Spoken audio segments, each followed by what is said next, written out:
So matrix survey ಈಗ ಬರ್ತಾ ಇದೆ. ದೆಹಲಿಯಲ್ಲಿ ಟೈಟ್ ಫೈಟ್ ಅನ್ನುವಂಥದ್ದು ಸರ್ವೆಗಳಲ್ಲಿ ಬರ್ತಾ ಇದೆ. ಈಗ ಒಂದೊಂದಾಗಿ ಏನು ಅನ್ನುವಂಥ ಲೆಕ್ಕಾಚಾರಗಳನ್ನು ನೋಡ್ತಾ ಹೋಗೋದನ್ನ ಮ್ಯಾಟ್ರಿಕ್ಸ್ ಹೇಳ್ತಾ ಇದೆ. ಆಮ್ ಆದ್ಮಿ ಪಕ್ಷ 32ರಿಂದ 37, ಓಕೆ ಫೈನ್, 36 ಬೇಕಾಗಿದೆ. ಅಲ್ಲಿ ನ್ಯಾರೋ ಮಾರ್ಜಿನ್ ಇಬ್ಬರು ಕೂಡ ಟಫ್ ಆಗಿದೆ ಅಂತ ಹೇಳ್ತಾ ಇದ್ದಾರೆ. ಬಿಜೆಪಿ 35ರಿಂದ 40ರೊಳಗೆ ಬರ್ಬೋದು, 32ರಿಂದ 32ರಲ್ಲಿ ಆಮ್ ಆದ್ಮಿ ಪಕ್ಷ ಬರಬಹುದು. ಸೊ ನನಗೂ ಕೂಡ ದೆಹಲಿಯಿಂದ ಒಂದಿಷ್ಟು ಮಾಹಿತಿಗಳು ಸಿಗ್ತಾ ಇರಬೇಕಾದ್ರೆ ಹೇಳ್ತಾ ಇದ್ದಿದೆ, ಇದನ್ನ ನೆಕ್ ಟು ನೆಕ್ ಫೈಟ್ ಇದೆ. ಆಮ್ ಆದ್ಮಿ ಪಕ್ಷ ಕಳೆದ ಬಾರಿ ಪಡ್ಕೊಂಡಿರೋ ರೀತಿಯಲ್ಲಿ ಪಡ್ಕೊಳ್ಳೋಕೆ ಕಷ್ಟ ಆಗಬಹುದು, ಬಟ್ ನ್ಯಾರೋ ಮಾರ್ಜಿನ್ ಅಲ್ಲಿ ಕೂತ್ಕೊಳ್ಬಹುದು 30ರ ಆಸುಪಾಸಿನಲ್ಲಿ ಅನ್ನುವಂಥ ಲೆಕ್ಕಾಚಾರಗಳನ್ನು ಹೇಳ್ತಾ ಇದ್ರು. ಹೇಗೆ, ಯಾವ ಕ್ಯಾಲ್ಕುಲೇಷನ್ಗಳ ಮೇಲೆ ಅಂತ ಹೇಳಿ ಮತದಾರ ಏನ್ ಡಿಸೈಡ್ ಮಾಡಿದಾನೆ ಗೊತ್ತಾಗ್ಲಿಕ್ಕಿಲ್ಲ. ಬಿಜೆಪಿಗೆ 46ರಷ್ಟು ಮತದಾನ, ಆಪ್ಗೆ 40% ಅಂತಿದ್ದಾರೆ. ಮ್ಯಾಟ್ರಿಕ್ಸ್ನ ಸರ್ವೆಯಲ್ಲಿ ದೆಹಲಿಯಲ್ಲಿ ಟೈಟ್ ಫೈಟ್ ಇದೆ ಅನ್ನುವಂಥದ್ದು ಮೊದಲನೆಯ ಸರ್ವೆಯಲ್ಲಿ ಬರ್ತಾ ಇರುವಂಥದ್ದು. ಎಕ್ಸಿಟ್ ಪೋಲ್ ಇವತ್ತು ಮತದಾನ ಆಗಿದೆ. ಮತದಾನೋತ್ತರ ಸಮೀಕ್ಷೆಗಳಲ್ಲಿ ಬರ್ತಾ ಇರುವಂತಹ ಲೆಕ್ಕಗಳು ಈ ರೀತಿಯಾಗಿ ಕಾಣಿಸ್ಕೊಳ್ತಾ ಇದೆ. ಜೆವಿಸಿ ಅಂತ ಹೇಳಿದೆ, ಅದು ಕೂಡ ಹೇಳ್ತಾ ಇರುವಂಥದ್ದು ಆಪಲ್ಲಿ ಅಧಿಕಾರಕ್ಕೇನೆ ಬರೋದಿಲ್ಲ, ಬಿಜೆಪಿ ಅಧಿಕಾರದ ಗದ್ದುಗೆಯನ್ನ ಹಿಡಿದುಕೊಳ್ಳುತ್ತೆ ಅನ್ನುವಂಥದ್ದನ್ನ ಹೇಳ್ತಾ ಇದೆ. ಸೊ ಒಂದು ಸ್ಪಷ್ಟವಾಗಿರುವಂತ ಈಗ ಸದ್ಯಕ್ಕೆ ಬಂದಿರುವಂತ 2 ಸರ್ವೆಗಳಲ್ಲಿ ಒಂದು ಲೆಕ್ಕ ಸಿಗ್ತಾ ಇರುವಂಥದ್ದು ಇಷ್ಟೇ, ನೆಕ್ ಟು ನೆಕ್ ಫೈಟ್ ಇದೆ ಅಂತ ಹೇಳಿ. But can't decide. ಯಾಕೆ ಅಂತಂದ್ರೆ ಹಲವು ರೀತಿಯಾದಂತಹ ಚುನಾವಣೋತ್ತರ ಸಮೀಕ್ಷೆಗಳಲ್ಲಿ ಏನಿದೆ, ಆ ಚುನಾವಣೋತ್ತರ ಸಮೀಕ್ಷೆಗಳು ಎಷ್ಟೋ ರೀತಿಯಲ್ಲಿ ಫೇಲು ಆಗಿದೆ, ಅದೇ ರೀತಿಯಾಗಿ ಕಾಣಿಸಿಕೊಳ್ಳಲು ಇದೆ, ಹತ್ತಿರೋದು ಇದೆ. ಇದೊಂದು ಏನು ತೋರಿಸುತ್ತೆ ಅಂತಂದ್ರೆ ಜನರ ಮನಸ್ಥಿತಿಗಳು ಹೇಗಿದೆ, ಆ ಕಡೆನೂ ಈ ಕಡೆನೂ ಒಂದು ಥರ ಬ್ಯಾಲೆನ್ಸಿಂಗ್ ಆಗಿದ್ದಂಗಿದೆ. ಜೆವಿಸಿ ಸರ್ವೆಯಲ್ಲಿ ಹೇಳ್ತಾ ಇದ್ದೀನಿ ನಿಮಗೆ, ಬಿಜೆಪಿಗೆ ಪೂರ್ಣವಾಗಿ ಬಹುಮತ ಸಿಗುತ್ತೆ ಅಂತಿದ್ದಾರೆ. ಅಲ್ಲಿ ಒಟ್ಟು ಇರುವಂಥ ನಂಬರ್ಸ್ಗಳು 70. ಸೊ ಮ್ಯಾಜಿಕ್ ನಂಬರ್ ಬೇಕಾಗಿರೋದು ಅಧಿಕಾರದ ಗದ್ದುಗೆಯನ್ನು ಹಿಡ್ಕೊಳ್ಳೋಕೆ 36 ಬೇಕಾಗಿದೆ. ಆ 36 ನಂಬರ್ ಅನ್ನ ಯಾರು ಕ್ರಾಸ್ ಮಾಡ್ತಾರೆ? ಈಗ ಸದ್ಯಕ್ಕೆ ಮ್ಯಾಜಿಕ್ ನಂಬರ್ ಅನ್ನ ಜೆವಿಸಿ ಹೇಳ್ತಾ ಇರೋ ಪ್ರಕಾರ ಬಿಜೆಪಿನೇ ಇದೆ. ಮ್ಯಾಟ್ರಿಕ್ಸ್ ಹೇಳ್ತಾ ಇರೋ ಪ್ರಕಾರ ಇಬ್ಬರು ಕೂಡ ಯಾರು ಬೇಕಾದರೂ ಆಗಬಹುದು, ಟಫ್ ಫೈಟ್ ಇದೆ ಅಂತ ಹೇಳ್ತಾ ಇದ್ದಾರೆ. 36 ಸೀಟ್ಗಳು ಬೇಕು ನೋಡಿ. 30, 35, 36 ಆಸ್ಪಾಸಿನಲ್ಲಿ ಆಮ್ ಆದ್ಮಿ ಪಕ್ಷ ಬಂದು ಕೂತ್ಕೊಳ್ತಾ ಇದೆ ಅಂತಂದ್ರೆ ವೆರಿ ಟಫ್ ಅಂತ ಅನಿಸುತ್ತೆ. ಬಿಜೆಪಿ ನಂಬಕ್ಕಾಗಲ್ಲ. 36 ಅಷ್ಟೊಂದು ಆ ಮ್ಯಾಜಿಕ್ ನಂಬರ್ ಬೇಕಾಗಿರುವಂಥ ನಂಬರ್ಸ್ಗಳನ್ನ ಹಿಡ್ಕೊಂಡು ಕೂತ್ಕೊಂಡ್ಬಿಟ್ರೆ ನಂಬಕ್ಕಾಗಲ್ಲ. ಯಾರು ಯಾವಾಗ ಎಲ್ಲಿಗೆ ಜಂಪ್ ಹಾಕೊಂಡು ಹೋಗ್ತಾರೆ ಗೊತ್ತಾಗಲ್ಲ. ಡಿವಿ ರಿಸರ್ಚ್ ಸರ್ವೆಯಲ್ಲೂ ಕೂಡ ಈಗ ಬಿಜೆಪಿಗೆ ಬಹುಮತವನ್ನ ಕೊಡ್ತಾ ಇದ್ದಾರೆ. ಎಷ್ಟಿದೆ? ಆ ಕಡೆ ಟಿಕೆಟ್ ಸಿಕ್ಕಿಲ್ಲ ಅಂತಾನೆ 7 ಜನ ಶಾಸಕರು ಈ ಕಡೆಗೆ ಎದ್ದು ಬಿದ್ದು ಹೋದ್ರು. ಇನ್ನು ಅಧಿಕಾರ ಬಂದಿಲ್ಲ ಅಂತಂದ್ರೆ ಶಾಸಕರು ಉಳ್ಕೊಳ್ತಾರ ಅಲ್ಲಿಗೆ? ಅಷ್ಟು ಮ್ಯಾಜಿಕ್. ಸೀಟೇ ಕೊಟ್ಟಿಲ್ಲ ಅಂದಾಗ್ಲೇನೆ 7 ಶಾಸಕರು ಜಂಪ್ ಆಗಿ ಬಿಜೆಪಿ ಕಡೆಗೆ ಹೋಗಿರುವಂಥದ್ದು ಇದೆ ದೆಹಲಿಯಲ್ಲಿ. ಅಧಿಕಾರನೇ ಬಂದಿಲ್ಲ ಅಂದ ತಕ್ಷಣ ಅವ್ರೇನು ಹಂಗೆ ಕೂತ್ಕೊಳ್ತಾರ? 10 ವರ್ಷ ಅಧಿಕಾರವನ್ನ ನೋಡಿದಂಥವರಿಗೆ ಹಪಾಪಿ ಇರುತ್ತೆ, ಹೋಗೋಣ ಏನಾದ್ರೂ ಒಂದು ಪೊಸಿಷನ್ ಸಿಗುತ್ತೆ, ಈ ಹಪಾಪಿ ಕಡೆಗೆ ಹೋಗ್ತಾರೆ. ಗೊತ್ತಿಲ್ಲ. ಈಗ ಸದ್ಯಕ್ಕೆ ಎಕ್ಸಿಟ್ ಪೋಲ್ಗಳು ಹೇಳ್ತಾ ಇರೋದು ರಿಸಲ್ಟ್ ನಾಳೆ ಶನಿವಾರ ಬರುತ್ತೆ, ಯಾರು ಏನು ಎತ್ತ ಅಂತೇಳಿ 8ನೇ ತಾರೀಕಿಗೆ. ಪಿಮಾರ್ಕ್ ಸರ್ವೆಯಲ್ಲಿ ಬಿಜೆಪಿಗೆ ಬಹುಮತವನ್ನ ಕೊಡ್ತಾ ಇದ್ದಾರೆ. ಸೊ ಬಹುತೇಕವಾಗಿ ಬಿಜೆಪಿ ಅಧಿಕಾರದ ಗದ್ದುಗೆಯನ್ನ ಹಿಡ್ಕೊಳ್ಳುತ್ತೆ ಅನ್ನುವಂಥದ್ದೇನೆ ಈಗ ಸದ್ಯಕ್ಕೆ ಬಂದಿರುವಂತ 4 ಎಕ್ಸಿಟ್ ಪೋಲ್ಗಳಲ್ಲಿ ಕಾಣಿಸಿಕೊಳ್ಳುತ್ತಾ ಇದೆ. ಪಿಮಾರ್ಕ್ ಸರ್ವೆಯಲ್ಲಿ ಬಿಜೆಪಿಗೆ ಬಹುಮತವನ್ನ ಕೊಡ್ತಾ ಇರುವಂಥದ್ದು. ನಂಬರ್ಸ್ ಮೇಲ್ಗಡೆಗೆ ಚೇಂಜಸ್ ಆಗ್ತಾ ಇದೆ ಅಂತ ಕಾಣಿಸುತ್ತೆ. ಪಿಮಾರ್ಕ್ ಸರ್ವೆಯಲ್ಲಿ ಏನಾಗಿದೆ, ಮ್ಯಾಟ್ರಿಕ್ಸ್ ಹೇಳ್ತಾ ಇರುವಂಥದ್ದು ಇಬ್ಬರ ನಡುವೆ ಟಫ್ ಇದೆ ಅಂತ ಹೇಳಿ. ತದನಂತರ ನಿಮಗೆ ಬರ್ತಾ ಇರುವಂಥದ್ದು ಜೆವಿಸಿ ಹೇಳ್ತಾ ಇರುವಂಥದ್ದು ಬಿಜೆಪಿ ಅಧಿಕಾರದ ಗದ್ದುಗೆಯನ್ನು ಹಿಡ್ಕೊಳ್ಳುತ್ತೆ ಅಂತ ಹೇಳಿ. ಸ್ಕ್ರೀನ್ ಮೇಲೆ ಬರ್ತಾ ಇದೆ ಪೂರ್ತಿಯಾಗಿ ಯಾರ್ಯಾರು ಯಾವ್ಯಾವ ಸ್ಥಾನವನ್ನ ಪಡ್ಕೊಳ್ಬಹುದು ಅನ್ನುವಂಥದ್ದನ್ನ.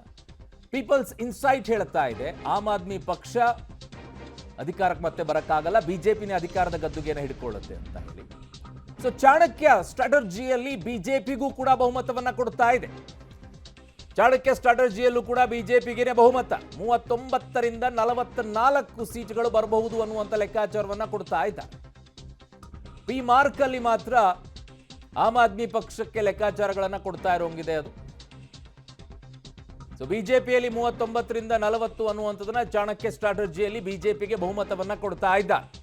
36 ಬೇಕಾಗಿರುವಂತಹ ಮ್ಯಾಜಿಕ್ ನಂಬರ್, ಅದನ್ನ ಕ್ರಾಸ್ ಮಾಡ್ಕೊಂಡು ಹೋಗ್ತಾರೆ. ಆಮ್ ಆದ್ಮಿ ಪಕ್ಷ ಕಳೆದ ಬಾರಿ ಪಡ್ಕೊಂಡಿರುವಂತಹ ಸೀಟ್ಗಳ 62, ಅಲ್ಲಿಂದ ಅವರು ನೇರವಾಗಿ ಬಿದ್ದೋಗ್ತಾರೆ. 20ರಿಂದ 25 ಒಳಗಡೆಗೆ ಬಂದು ಕೂತ್ಕೊಳ್ತಾರೆ ಅಂತ ಹೇಳಿ. ದೆಹಲಿಯಲ್ಲಿ 27 ವರ್ಷಗಳ ನಂತರ ಎಕ್ಸಿಟ್ ಪೋಲ್ಗಳ ಪ್ರಕಾರ ಹೇಳ್ತಾ ಇದ್ದೀವಿ, ಬಿಜೆಪಿ ಅಧಿಕಾರದ ಗದ್ದುಗೆಯನ್ನ ಹಿಡಿಯಬಹುದು ಅನ್ನುವಂಥ ಲೆಕ್ಕಾಚಾರಗಳು ಈಗ ಮೇಲ್ನೋಟಕ್ಕೆ ಕಾಣಿಸ್ತಾ ಇದೆ. ಆ ಕಾನ್ಫಿಡೆನ್ಸ್ ಅಲ್ಲೇ ಬಿಜೆಪಿ ಇದೆ. ಆ ಬಿಜೆಪಿಗೆ ಕಳೆದ ಬಾರಿಗೆ ನೋಡಿದಾಗ ಆಮ್ ಆದ್ಮಿ ಪಕ್ಷಕ್ಕೆ ಏನು ಕಾನ್ಫಿಡೆನ್ಸ್ ಇತ್ತು, ಆ ಕಾನ್ಫಿಡೆನ್ಸ್ ಈ ಬಾರಿಯ ಚುನಾವಣೆಗಳಲ್ಲಿ ಕಾಣಿಸ್ತಾ ಇರಲಿಲ್ಲ. ಈ ಚುನಾವಣೆಯಲ್ಲಿ ಅದು ಕಾಣಿಸ್ತಾ ಇರಲಿಲ್ಲ. ಟೀಕೆಗಳು ಜಾಸ್ತಿ ಇರ್ತಾ ಇತ್ತು. ಕಳೆದ ಬಾರಿ ಟೀಕೆಗಳಿಗೆ ಉತ್ತರವನ್ನ ಕೊಡೋದಕ್ಕಿಂತಲೂ ಹೆಚ್ಚಿನಾಗಿ ಕೆಲಸಗಳ ವಿಚಾರದಲ್ಲಿ ಮಾತನಾಡ್ತಾ ಇದ್ದಂಥ ಆಮ್ ಆದ್ಮಿ ಪಕ್ಷ ಈ ಬಾರಿ ಕೆಲಸಗಳ ವಿಚಾರದಲ್ಲಿ ಮಾತನಾಡದೇನೆ ನೇರವಾಗಿ ಎದುರಾಳಿಯಾಗಿದ್ದಂಥ ಬಿಜೆಪಿಯ ವಿಚಾರದಲ್ಲಿನೇ ಮಾತನಾಡ್ತಾ ಇದ್ರು. ನೋಡಿ, ಕಾಂಗ್ರೆಸ್ ಕಳೆದ ಬಾರಿಯೂ ಕೂಡ ಝೀರೋ, ಈ ಬಾರಿಯೂ ಕೂಡ ಹಲವು ಸಮೀಕ್ಷೆಗಳಲ್ಲಿ ಝೀರೋ ಅಂತಿದ್ದಾರೆ. ಬಟ್ ಇಲ್ಲ, ನನ್ನ ಲೆಕ್ಕದ ಪ್ರಕಾರ 1 ಸೀಟು ಅಥವಾ 2 ಸೀಟುಗಳು ಅಲ್ಲಿ ಇಲ್ಲಿ ಬರುತ್ತೆ ಅನ್ನುವಂಥ ಲೆಕ್ಕಾಚಾರ ಇದೆ. 1 ಅಥವಾ 2 ಲೆಕ್ಕಾಚಾರ. ನಾನು ದೆಹಲಿಯ ಚುನಾವಣೆಯನ್ನ ಅಬ್ಸರ್ವ್ ಮಾಡಿದ ರೀತಿಯಲ್ಲಿ 1-2 ಸೀಟುಗಳು ಅವರಿಗೆ ಕಾಣಿಸಿಕೊಳ್ಳುತ್ತೆ ಅಂತ ಹೇಳಿ. ಕಳೆದ ಬಾರಿ ಅವರು ಝೀರೋ ಇದ್ರು. ಒಂದು ಕ್ಷೇತ್ರದ ಬಗ್ಗೆ ತುಂಬಾ ಕಾನ್ಸಂಟ್ರೇಟ್ ಅನ್ನ ಕಾಂಗ್ರೆಸ್ ಮಾಡಿತ್ತು. ಕರ್ನಾಟಕದಿಂದ ಹೋದಂತ ನಾಯಕರು ಕೂಡ ಹೆಚ್ಚಿನ ಪ್ರಚಾರವನ್ನ ಮಾಡಿದ್ದು ಅದೇ ಕ್ಷೇತ್ರದಲ್ಲೇ, ಒಂದೇ ಕ್ಷೇತ್ರದಲ್ಲಿ. ಹೆಚ್ಚಿನ ಕ್ಷೇತ್ರಗಳಿಗೆ ಕಾನ್ಸಂಟ್ರೇಟ್ ಏನಿಲ್ಲ, ಆ ಕ್ಷೇತ್ರದ ಬಗ್ಗೆನೇ ಹೆಚ್ಚಿನ ಕಾನ್ಸಂಟ್ರೇಟ್ ಅನ್ನ ಮಾಡಿದ್ದು. ದೆಹಲಿಯಲ್ಲಿ ಈಗ ಏನಾಗ್ತಾ ಇದೆ ಅನ್ನುವಂಥ ಲೆಕ್ಕಾಚಾರಗಳನ್ನ ನಿಮ್ಗೆ ಇನ್ನೊಂದ್ಸಲ ಸ್ಕ್ರೀನ್ ಮೇಲೆ ಕೊಟ್ಬಿಡ್ತೀವಿ. ಮ್ಯಾಟ್ರಿಸ್ ನನ್ನ ಜೊತೆಗೆ ಅತಿಥಿಗಳು ಕೂಡ ಇದ್ದಾರೆ, ಅವ್ರ ಜೊತೆ ಚರ್ಚೆನೂ ಕೂಡ ಮಾಡ್ತೀನಿ. ಆಮೇಲೆ ಇನ್ನೊಂದು ರೌಂಡ್ ನೋಡ್ಬಿಡೋಣ ಏನಾಗ್ತಾ ಇದೆ ಅಂತೇಳಿ. ಮ್ಯಾಟ್ರಿಸ್ ಹೇಳ್ತಾ ಇರೋ ಪ್ರಕಾರ ಎಕ್ಸಿಟ್ ಪೋಲ್ನಲ್ಲಿ ಬಿಜೆಪಿ ಮತ್ತು ಆಮ್ ಆದ್ಮಿ ಪಕ್ಷದ ನಡುವೆ ಟಫ್ ಫೈಟ್ ಇದೆ ಅಂತ. JVC ಹೇಳ್ತಾ ಇರೋದು ಬಿಜೆಪಿನ ಅಧಿಕಾರದ ಗದ್ದುಗೆ ಹಿಡ್ಕೊಳ್ಳುತ್ತೆ, ಆಮ್ ಆದ್ಮಿ ಪಕ್ಷಕ್ಕೆ ಕಷ್ಟ ಆಗ್ಬಿಡುತ್ತೆ, ಒಂದು 4-5 ಸೀಟ್ಗಳು ಕಡಿಮೆ ಆಗ್ಬಹುದು ಅವರಿಗೂ ಅನ್ನುವಂಥ ಲೆಕ್ಕಾಚಾರಗಳನ್ನ JVC ಎಕ್ಸಿಟ್ ಪೋಲ್ನಲ್ಲಿ ಕೊಡ್ತಾ ಇದ್ದಾರೆ. ಇನ್ನು 4-5 ಸರ್ವೆಗಳು ಬಂದಿವೆ. ಆ ಸರ್ವೆಗಳ ಪ್ರಕಾರ ನಿಮಗೆ ಹೋಗೋದಾದ್ರೆ ಬಿಜೆಪಿಗೆ ಬಹುತೇಕವಾಗಿ ಅಧಿಕಾರದ ಗದ್ದುಗೆ ಹಿಡಿಯುತ್ತೆ ಅಂತ ಹೇಳ್ತಾ ಇದ್ದಾರೆ. ಪೀಪಲ್ಸ್ ಇನ್ಸೈಟ್ ಅನ್ನುವಂಥ ಸಂಸ್ಥೆ ಸಮೀಕ್ಷೆಯನ್ನ ಮಾಡಿದೆ. ಅದು ಕೊಟ್ಟಿರೋದು ಬಿಜೆಪಿಗೆ 40ರಿಂದ 44 ಸ್ಥಾನಗಳು ಬರುತ್ತೆ ಅಂತ ಹೇಳಿ. ಅಂದ್ರೆ ಪೂರ್ಣವಾಗಿ ಅಧಿಕಾರ ಗದ್ದುಗೆಯನ್ನು ಹಿಡ್ಕೊಳ್ತಾರೆ. ಆಮ್ ಆದ್ಮಿ ಪಕ್ಷದ ಕಳೆದ ಮತ್ತು ಆ ಬಾರಿಯ 2015-20 ರೆಕಾರ್ಡ್ ಏನಿದೆ ಅದನ್ನ ಬ್ರೇಕ್ ಮಾಡೋದ್ರಲ್ಲಿ ಸದ್ಯಕ್ಕಂತೂ ಆಗಿಲ್ಲ, ಅಷ್ಟಂತೂ ಹೇಳ್ಬೋದು. ಆ ರೆಕಾರ್ಡನ್ನು ಬ್ರೇಕ್ ಮಾಡೋದು ಎಕ್ಸಿಟ್ ಪೋಲ್ಗಳಲ್ಲಿ ಕಾಣಿಸಿಕೊಳ್ತಾ ಇಲ್ಲ. ಕಾರಣ ಅಭೂತಪೂರ್ವ ಎಕ್ಸಿಟ್ ಪೋಲ್ಗಳು ಆ ನಿರೀಕ್ಷೆಯನ್ನು ಮಾಡಿರಲಿಲ್ಲ ಕಳೆದ ಬಾರಿಯೂ ಕೂಡ, ಅಷ್ಟೊಂದು ಹೋಗ್ಬಿಡುತ್ತೆ ಅಂತೇಳಿ 2015 ಮತ್ತು 2020ರಲ್ಲೂ ಕೂಡ. ಪೀಪಲ್ಸ್ ಇನ್ಸೈಟ್ ಅಲ್ಲಿ ಈಗ ಬಿಜೆಪಿ ಅಧಿಕಾರದ ಗದ್ದುಗೆಯನ್ನು ಹಿಡಿಯುತ್ತೆ ಅಂತಿದ್ದಾರೆ. ಚಾಣಕ್ಯ ಸ್ಟ್ರಾಟಜಿ, ಬಿಜೆಪಿ 39ರಿಂದ 44, ಬೇಕಾಗಿರುವಂಥ 36 ನಂಬರು, ಆಮ್ ಆದ್ಮಿ ಪಕ್ಷ 25ರಿಂದ 28. ಸೊ ಇಷ್ಟು ಎಕ್ಸಿಟ್ ಪೋಲ್ಗಳನ್ನು ನೋಡ್ಕೊಳ್ಳಿ. 40 ಕ್ರಾಸೇ ಆಗ್ತಿಲ್ಲ ಆಮ್ ಆದ್ಮಿ ಪಕ್ಷ. 35 ಕ್ರಾಸ್ ಕೂಡ ಕೆಲವು ಎಕ್ಸಿಟ್ ಪೋಲ್ಗಳಲ್ಲಿ ಕಾಣಿಸಿಕೊಳ್ತಾ ಇಲ್ಲ. ಆಯಾ ಪಕ್ಷಗಳು ಕೆಲವೊಂದಿಷ್ಟು ನಂಬಲ್ಲ ಇವುಗಳನ್ನು. ಯಾಕೆ ಅಂತಂದ್ರೆ ಎಕ್ಸಿಟ್ ಪೋಲ್ಗಳು ಕೆಲವು ಚುನಾವಣೆಗಳಲ್ಲಿ ಆಗಿಲ್ಲ, ಇದನ್ನು ಮೀರಿ ನಾವು ವಾಪಸ್ ಬರ್ತೀವಿ ಅನ್ನುವಂಥ ಮಾತುಗಳು ಸಹಜವಾಗಿ ಆ ಪಕ್ಷಗಳಿಂದ ಬರುತ್ತೆ. ಕಾರಣ ಅವರಿಗೆ ಆದಂಥ ಕಾನ್ಫಿಡೆನ್ಸ್ ಇರುತ್ತೆ, ಕಾರಣ ಆ ಕ್ಷೇತ್ರಗಳಲ್ಲಿ ಅವರು ಕೆಲಸ ಮಾಡಿರ್ತಾರೆ, ಓಡಾಡಿರ್ತಾರೆ. ಪೋಲ್ ಡೈರಿ ಸರ್ವೆ ಕೂಡ ಈಗ ಬರ್ತಾ ಇದೆ. ಇಲ್ಲಿ ಬಿಜೆಪಿಗೆ 42ರಿಂದ 50 ತೋರಿಸ್ತಾ ಇದ್ದಾರೆ. ಓಕೆ, 50 ರೀಚ್ ಆಗಬಹುದು ಅಂತಿದ್ದಾರೆ. My goodness. ಆಮ್ ಆದ್ಮಿ ಪಕ್ಷ 18ರಿಂದ 25ಕ್ಕೆ ಬೀಳಬಹುದು ಅಂತ ಲೆಕ್ಕಾಚಾರಗಳು. ನೋಡಿ, ಅಷ್ಟೆಲ್ಲ ಫ್ರೀಬೀಸ್ಗಳನ್ನ ಆಮ್ ಆದ್ಮಿ ಪಕ್ಷ ಶುರು ಮಾಡಿದ ನಂತರವೂ ಕೂಡ ಅದನ್ನ ಟೇಕ್ ಓವರ್ ಮಾಡಿರುವಂತ ಬಿಜೆಪಿ ಅದಕ್ಕಿಂತಲೂ ಹೆಚ್ಚಿನ ರೀತಿಯಲ್ಲಿ ನಾವು ಕೊಡ್ತೀವಿ, ಜೊತೆಗೆ ಆಮ್ ಆದ್ಮಿ ಪಕ್ಷ ಏನ್ ಘೋಷಣೆಯನ್ನ ಮಾಡಿದೆ ಅದನ್ನ ಯಾವುದು ಕೂಡ ನಿಲ್ಸಲ್ಲ, ಅದನ್ನು ಮುಂದುವರಿಸ್ಕೊಂಡು ಹೋಗ್ತೀವಿ ಅನ್ನುವಂಥ ಮಾತುಗಳನ್ನು ಆಡ್ಕೊಂಡು ಬಂದಿದ್ದಾರೆ. ಅದರ ಜೊತೆಗೆ ಮೊನ್ನೆ ಇರುವಂಥ ಬಜೆಟ್ನಲ್ಲಿ ಏನು ಹೇಳ್ತಾ ಇದ್ದಿದ್ದು, 20 ನಮ್ಮ ಸ್ಯಾಲ್ರಿ ಏನಿದೆ 12 ಲಕ್ಷ ಇರುವಂಥ ಆದಾಯಕ್ಕೆ ತೆರಿಗೆಯನ್ನು ವಿನಾಯಿತಿ ಮಾಡಿದ್ರಲ್ಲ, ಅದು ಬಹು ದೊಡ್ಡದಾಗಿ ದೆಹಲಿ ಮತ್ತು ನಗರ ಪ್ರದೇಶಗಳ ಮೇಲೆ ಹೆಚ್ಚಿನ ರೀತಿಯಾದಂಥ ಪರಿಣಾಮ. ಆಗಲೇ ರಾಜಕೀಯ ವಿಶ್ಲೇಷಣೆಗಳು ಕೇಳಿ ಬರ್ತಾ ಇತ್ತು. ಓಕೆ, ಇದು ದೆಹಲಿಯ ಚುನಾವಣೆ ಮೇಲೆ ಪರಿಣಾಮ ಬೀರುವಂಥದ್ದು.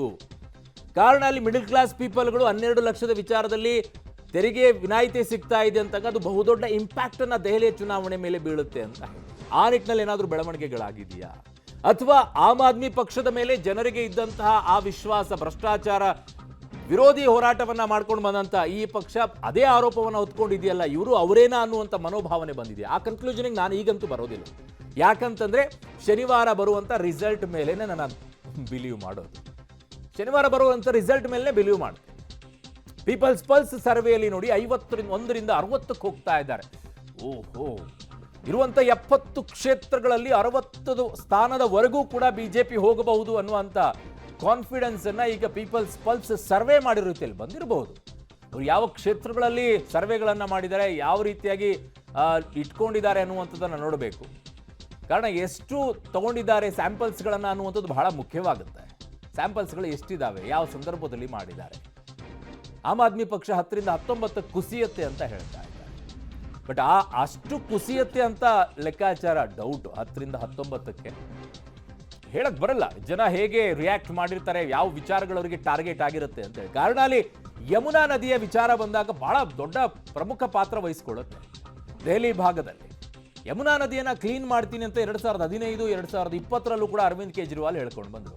ಈಗಲೂ ಹೇಳ್ತಾ ಇದ್ರೆ ನಂಗೆ ಇನ್ನೂ ಒಂದ್ಸಲ ಅವಕಾಶ ಕೊಡಿ, ನಾನು ಕ್ಲೀನ್ ಮಾಡ್ತೀನಿ ಅಂತ ಹೇಳಿ. ಇದು ಬಹಳ ಪ್ರಶ್ನೆ ಆಗಿದೆ.